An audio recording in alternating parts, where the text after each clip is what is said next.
올해 73, 이름은 최명희. 나는 이 나이에 이렇게 손이 떨리는 일을 겪을 줄은 몰랐다. 며칠 전이었다. 며느리 정아름 43이 저녁 찬거리를 사러 간 사이 손주 재우려고 안방에서 나오다가 우연히 보았다. 방문 뒤쪽 며느리 가방이 살짝 벌어져 있었는데 안쪽에 흰 봉투 하나가 삐져나와 있었다. 봉투 겉면에 적힌 글씨. 산부인과 검사 결과. 순간 나는 심장이 쿵 내려앉았다.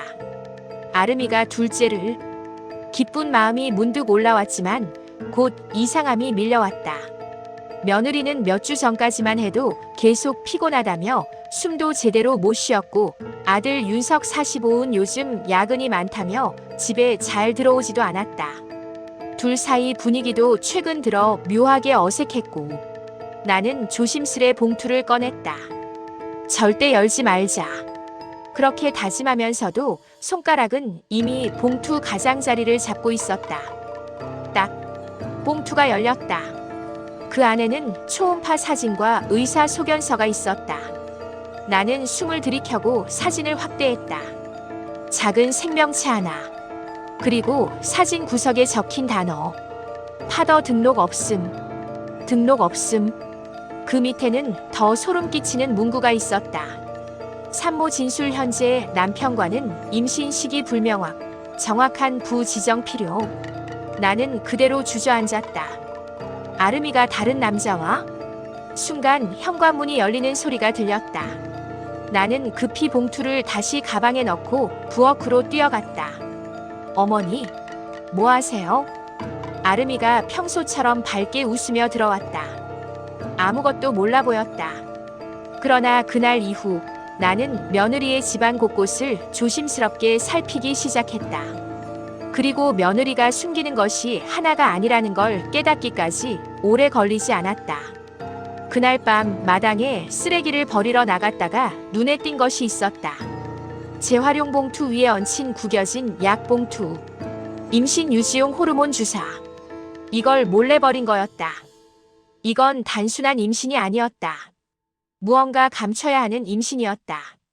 그런데 며칠 후 결정적인 장면을 보고 말았다. 아름이가 전화를 받는 모습. 목소리를 낮추고 안방 창문을 닫으며 말했다. 네, 걱정 말라고 했잖아요. 남편은 몰라요. 절대 들키지 않을 거예요. 그 사람은 이미 없어졌으니까요. 나는 귀를 의심했다. 그 사람은 없어졌어요. 누굴 말한 거지? 그 순간 방 안에 그녀 얼굴을 잠시 스쳐봤는데 그 표정은 평소 내가 알던 며느리가 아니었다. 며칠 뒤 또 다른 이상한 점이 발견됐다. 아름이는 요즘 자꾸 밤마다 밖에 나갔다. 1시간, 2시간. 돌아올 때마다 얼굴이 창백했고 손은 차가웠다. 나는 결국 결심했다. 며느리를 몰래 따라가 보기로. 그날 밤 11시 아름이가 슬리퍼를 신고 몰래 집을 나섰다. 나는 멀찍이 뒤를 따라 걸었다. 그녀는 동네에서 조금 떨어진 폐가 바로 앞에 멈춰 섰다. 20년째 비어있는 집. 모두가 귀신 나온다고 꺼리는 곳. 아름이는 오래된 철문을 열고 들어갔다. 그리고 그 순간 안쪽에서 울음소리가 들렸다. 살려주세요. 제발 여기 있어요. 나는 순간 다리가 풀렸다. 단순한 부정행위가 아니었다. 뭔가 훨씬 끔찍한 일이 벌어지고 있었다. 나는 떨리는 손으로 경찰에 신고하려 했지만 손주가 떠올랐다. 만약 며느리가 범죄에 연루됐다면 우리 손주는 어떻게 되는 걸까? 잠시 고민 끝에 나는 며느리를 직접 상대하기로 했다. 다음 날 아들이 출근한 틈을 타 아름이를 부엌에서 불렀다. 내가 숨기고 있는 거 말해야겠다. 아름이는 갑자기 식칼을 떨어뜨렸다. 표정이 하얗게 질렸다. 어머니 무슨 말씀을? 나는 초음파 사진을 꺼내 테이블 위에 올려놨다. 이게 뭐냐? 아름이는 입술을 깨물었다. 한참 동안 말을 하지 않더니 결국 울음을 터뜨렸다. 어머니, 저도 어쩔 수 없었어요. 그 사람 죽은 줄 아셨죠? 누가? 아름이는 떨리는 목소리로 말했다. 제 전 남편이요. 사고로 죽었다고 했던 사람 사실 살아있어요. 나는 머릿속이 하얘졌다. 그 사람이 나를 계속 찾아왔어요. 그리고 그 아이는 그 사람의 아이예요. 나는 의자를 붙잡았다. 아름아, 너 지금 무슨... 그 사람 안 떠나요. 저를 계속 스토킹했어요. 절대 보내주지 않겠다고. 아름이는 얼굴을 감쌌다. 저도 그 사람을 신고하고 싶었어요. 근데 그 사람은 죽었어야 했어요. 죽은 걸로 처리됐는데 살아있었던 거예요.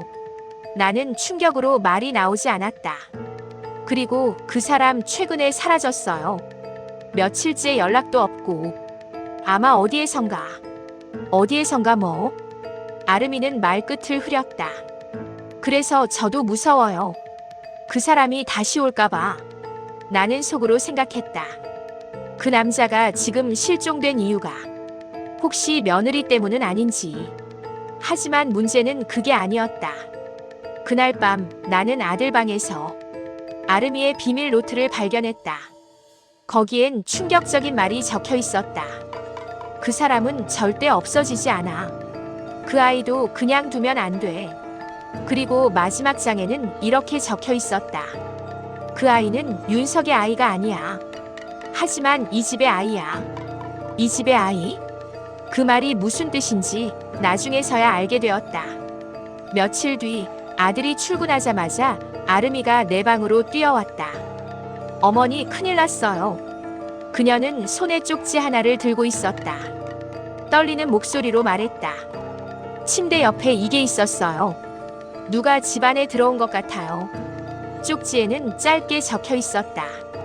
돌려줘. 그 아이는 내 것이다. 나는 다리에 힘이 풀렸다. 아름아, 너 도대체 무슨 일을 한 거야? 전 남편 너한테 무슨 짓을 한 거야? 그때였다. 현관문이 철컥 열리는 소리. 우린 동시에 돌아봤지만 문은 스스로 열려 있었다. 바람이 아니었다. 그건 사람 손으로 열리는 방식이었다. 그리고 집 안 깊숙한 곳에서 아이 울음 같은 소리가 들렸다. 아름이는 얼굴이 새하얘졌다. 어머니, 저 솔직히 말할게요. 그 사람 죽었어요. 나는 심장이 멎는 줄 알았다. 사고 난 줄 알았죠? 아니에요. 제가 했어요. 순간 공기가 식었다. 뭐라고 했니? 그 사람이 날 죽이려 했어요. 뱃속 아이도. 그래서 밀쳤어요. 계단에서 굴렀고 그 자리에서. 아름이는 울면서 말했다. 근데 그 이후로도 계속 보여요. 계속 집안에서 돌아다녀요. 나는 등골이 오싹했다. 그러나 그 순간 뒤에서 어린아이가 킥킥 웃는 소리가 들렸다. 우리는 동시에 뒤돌았다. 아무도 없었다. 대신 바닥에 젖은 발자국 2개가 찍혀 있었다. 어른 것이 아닌 어린아이 발. 나는 속삭였다. 아름아, 너 뱃속의 아이. 정말 그 남편 아이 맞아? 아름이는 고개를 숙였다. 그리고 옅은 목소리로 말했다. 아니요. 나는 숨을 멈췄다. 그럼 누구 아이야? 아름이는 떨리는 손으로 배를 감싸며 말했다. 어머니 아세요? 아버지요. 나는 자리에서 벌떡 일어났다. 뭐라고? 어머니 남편. 윤석 아버지가 저한테. 그 순간 나는 울음도 나오지 않았다. 남편은 6년 전 세상을 떠났다. 내가 결혼 생활 내내 착하고 책임감 있는 남자라 믿었던 그 사람. 그 남자가 며느리를. 눈앞이 빨개졌다. 하지만 충격은 거기서 끝이 아니었다. 아름이가 떨리는 목소리로 말했다. 그 사람이 지금도 집안에 있어요. 죽었지만 사라지지 않았어요. 나는 비명을 지를 뻔했다. 그때 아이 울음소리가 또 울려 퍼졌다. 그리고 다시 한번 쪽지가 바닥에 떨어졌다. 이번엔 이렇게 적혀 있었다. 내 아이를 내놔. 나는 더 이상 견딜 수 없었다. 아들과 손주를 지키려면 이 집의 끔찍한 진실을 끝내야 했다. 그날 밤 아름이가 잠든 사이 나는 남편의 유품을 모아둔 작은 방으로 향했다. 서랍 깊숙이 있던 낡은 일기장을 꺼냈다. 그리고 그 안에서 평생 몰랐던 남편의 이면이 드러났다. 나는 우리 집안의 규칙을 피할 수 없다. 첫째 아들은 태어나면 반드시 내 손으로. 그래서 미안하다. 윤서가. 나는 종이를 떨어뜨렸다. 남편의 가문에는 대대로 이어지는 미친 규칙이 있었다. 첫째 아들을 제물로 바친다. 그러나 남편은 그걸 거부했고 대신 다른 아이를 가져오는 방식으로 가문의 저주를 피하려 했다. 그 첫 번째 희생양이 누구였냐면 아름이의 전 남편이었다. 남편이 그 남자를 데려다가 어딘가에 숨겨두었던 것이다. 그래서 아름이의 전 남편은 사라졌던 것이고 죽지 않은 채 기이한 상태로 남았던 것이다. 그리고 지금 며느리가 임신한 아이. 그 아이는 저주를 끊기 위한 마지막 희생양이었다. 그 순간 방 안의 거울 속에서 누군가가 나를 쳐다보고 있었다. 남편이었다. 죽은 지 6년 된 남편. 하지만 그의 뒤에는 눈이 새하얀 아이 시체가 서 있었다. 명희. 그 아이를 내놔. 나는 떨리는 손으로 의자를 잡았다. 거울 속 남편이 손을 뻗었다. 이 집안은 언제나 하나를 바쳐야 산다. 명희야. 그 아이를 내게 데려와. 나는 소리쳤다. 안 돼. 윤석의 아이든 아니든 이 집에 누굴 가져가려 하지 마. 그러자 거울이 산산조각났다. 방 안은 조용해졌다. 하지만 깨진 유리 사이에서 남편의 마지막 목소리가 들렸다. 그럼 너라도 대신. 나는 기절했다. 눈을 뜨니 병원이었다. 아들 윤석이 울면서 말했다. 엄마 집이 갑자기 불이 났대. 다행히 아무도 안 다쳤어. 나는 천천히 물었다. 아름이는? 아들은 미간을 찌푸렸다. 아름이는 갑자기 사라졌어. 집에 불이 난 순간 누가 데리고 나가는 걸 봤대. 근데 얼굴이 없었다고 사람들 말이. 나는 숨을 삼켰다. 혹시 남편이? 그러나 며칠 뒤 아름이는 연락이 되었다. 멀리 다른 도시에서 아이와 함께 살아 있었다. 어머니, 저 이제 괜찮아요. 그 사람 더 이상 안 따라와요. 나는 눈물을 흘리며 안도했다. 그러나 전화를 끊기 직전 아름이가 말했다. 근데 한 가지 이상한 게 있어요. 뭔데? 아름이의 목소리가 떨렸다. 아이 방 창문에 밤마다 손자국이 생겨요. 아무도 안 건드렸는데 작은 손자국만 계속. 나는 숨을 멈췄다. 아름이는 마지막으로 이렇게 속삭였다. 어머니, 혹시 그 아이가 우리 집을 떠난 게 아닌 것 같아요. 전화를 끊고 나는 창밖을 바라보았다. 내 창문에도 어느새 작은 손자국 하나가 선명하게 찍혀 있었다. 며칠 뒤였다. 병원에서 퇴원 후 며느리에게서 한동안 연락이 없던 그 시점, 새벽 3시가 넘은 시간에 내 휴대폰에 낯선 번호 하나가 떠올랐다. 번호 앞자리. 남편 서도연이 생전에 쓰던 지역 번호였다. 여보세요? 나는 숨을 죽였다. 아무 말도 없었다. 그러다 갑자기 쉬익 하는 바람 같은 소리. 그리고 미세하게 떨리는 아이 목소리. 할머니. 나는 그대로 얼어붙었다. 하준이니? 목이 바짝 말랐다. 그런데 다음 순간 전화기 속 아이는 전혀 다른 목소리를 냈다. 아니야. 내가 누군지 기억 안 나. 전화기 뒤편 어딘가 사람 숨 같은 게 번쩍 스쳤다. 명희. 나는 손에서 휴대폰을 놓을 뻔했다. 그 목소리는 남편 서도연의 목소리였다. 도현이야. 와. 내려와. 순간 집 전체 불이 칙 하고 꺼졌다. 어둠 속에서 전화기 불빛만이 희미하게 깜빡였다. 창문 밖 우리 집 대문 앞에서 누군가 서 있었다. 흰옷, 고개를 푹 숙인 채 집 쪽을 바라보는 긴 머리의 사람 그림자. 나는 숨이 멎었다. 아름이. 그림자는 천천히 얼굴을 들었다. 그러나 그 얼굴은 며느리가 아니었다. 피처럼 붉은 눈, 빛을 삼키는 듯한 까맣고 깊은 눈두덩, 그리고 입꼬리가 찢어진 듯 올라가 있었다. 다음 순간 콩! 대문이 흔들렸다. 나는 혼비백산에 뒷걸음쳤다. 그리고 집 안 깊숙한 쪽에서 아이 울음이 또 들려왔다. 할머니, 문 열지 마. 그 목소리는 분명 하준이었다. 그러나 그 시간 하준이는 며느리와 함께 다른 지역에 있는 걸로 알고 있었다. 그럼 누구 목소리였을까? 새벽이 지나고 해가 뜨자마자 나는 다시 남편의 일기장을 펼쳤다. 전날에는 차마 읽지 못했던 마지막 장을. 그 장에는 이렇게 적혀 있었다. 나를 믿지 마라. 내 말은 이미 내 것이 아니다. 이 집안에 붙어 있는 것 그게 말하게 한다. 나는 손을 떨며 그 다음 문장을 읽었다. 아름이는 절대 버린 게 아니다. 그것이 선택했다. 아름이는 아이를 갖게 되어 있다. 그 아이가 마지막 조건이다. 조건. 일기의 가장 마지막 잔뜩 흔들린 글씨로 이렇게 남아 있었다. 그 존재는 가족만 선택한다. 대물림은 절대 끊기지 않는다. 하준이는 태어나기 전부터 이미 선택된 아이였다. 나는 머리를 부여잡았다. 태어나기도 전에 선택됐다고. 그 순간 거실 TV가 스스로 켜졌다. 화면엔 CCTV 영상 같은 장면.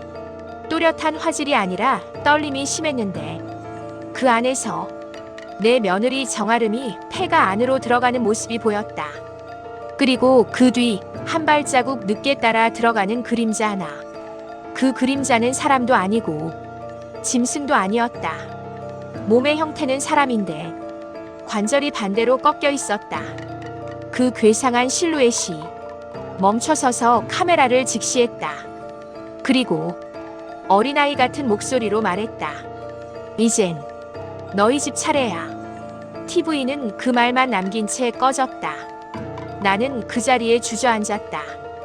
남편이 남긴 말, 며느리가 말한 전 남편의 죽음, 폐가에서 보았던 아이의 그림자, 창문 밖 손자국, 모든 게 하나로 맞물리고 있었다. 며느리에게 연락이 닿지 않았다. 아들도 회사에 가 있었다. 나는 혼자였다. 그런데 그때 집 앞에 택배가 놓여 있었다. 보낸 사람 서도현. 죽은 남편의 이름. 나는 손이 떨려 박스를 열었다. 그 안에는 작은 상자 하나와 종이 한 장이 있었다. 종이에는 짧게 적혀 있었다. 명희야, 이 선택은 내 몫이다. 하준이를 살리고 싶다면 이 상자를 절대 열지 마라. 하지만 진실을 알고 싶으면 열어라. 나는 상자를 바라봤다. 열면 며느리와 손주를 지킬 방법이 있는 건지 아니면 되돌릴 수 없는 무언가가 나오는 건지 알 수 없었다. 그러나 나는 이미 너무 많은 것을 잃었다. 남편도 며느리도 손주도 지킬 수 없다면 나는 결심했다. 상자 뚜껑을 딸깍 열었다. 그 안에는 작은 손 모양의 금속 조각이 들어있었다. 손바닥만 한 크기. 그런데 금속임에도 불구하고 마치 살아있는 것처럼 따뜻했다. 그 순간 문 뒤에서 익숙한 목소리가 들렸다. 어머니. 아름이었다. 나는 눈물을 흘리며 문을 열었다. 아름아, 너 지금 어디? 그러나 문 앞에 서 있던 아름이의 얼굴은 어제 봤던 그 그림자와 같았다. 붉은 눈, 찢어진 입술, 그리고 죽은 듯한 표정. 아름이는 내게 손을 뻗으며 말했다. 그거 내놔요. 나는 뒤로 물러났다. 아름아, 넌 지금 사람이 아니야. 내 아이. 돌려줘. 아름아, 이건 내 아이가 아니야. 내 아이는 살아있어. 널 기다리고 있다고. 그러자 아름이는 웃었다. 그 애는 내가 낳은 아이가 아니야. 나는 숨을 멎었다. 그 애는 그 존재가 선택한 아이야. 너도 알고 있잖아요, 어머니. 우리 집안은 우연히 불행한 게 아니었어요. 아름이는 천천히 고개를 들었다. 그 뒤에는 사람 그림자가 또 하나 서 있었다. 남편 서도현. 그는 아무 말도 하지 않은 채 내게 손을 내밀었다. 명희, 그걸 줘. 나는 상자를 꽉 쥐었다. 그 순간 방 전체에 불이 꺼지고 귀가 터질 듯한 소리와 함께 아이의 울음이 터졌다. 할머니, 도와줘. 나는 머리가 깨질 것 같았다. 남편의 목소리, 아름이의 목소리, 아이의 울음, 그 존재의 숨소리, 모든 게 섞여 집 전체를 뒤흔들었다. 나는 소리쳤다. 그만. 제발 그 아이만은 건드리지 마. 나를 가져가. 그 아이 대신. 그 순간 모든 소리가 사라졌다. 그리고 남편의 목소리 하나만이 또렷하게 들렸다. 그래 명희. 역시 너밖에 없지. 어둠 속에서 무언가가 내 몸을 감싸는 느낌이 들었다. 나는 눈을 감았다. 손에 쥔 상자가 부서지는 소리가 났다. 그리고 모든 것이 조용해졌다. 눈을 뜨니 병원이었다. 아들 윤석이 울면서 내 손을 잡고 있었다. 엄마, 우리 집 어젯밤에 무너졌어. 나는 속삭였다. 아름이는? 아들은 조용히 말했다. 아름이는 다른 지방에서 발견됐어. 기억을 잃고 혼자 앉아 있었대. 나는 눈을 감았다. 그럼 하준이는? 윤석이 웃으며 말했다. 하준이? 지금 밖에서 놀고 있어. 멀쩡해. 나는 안도했다. 하지만 문득 창밖에서 누군가 창문을 두드렸다. 톡, 톡, 톡. 나는 천천히 고개를 돌렸다. 창문 너머 작은 아이 손자국이 또렷하게 찍혀 있었다. 그리고 누군가 속삭였다. 명희, 내가 선택했으니 이제 내 차례야. 창문 아래에는 금속 상자에 부서진 잔해가 조용히 놓여 있었다.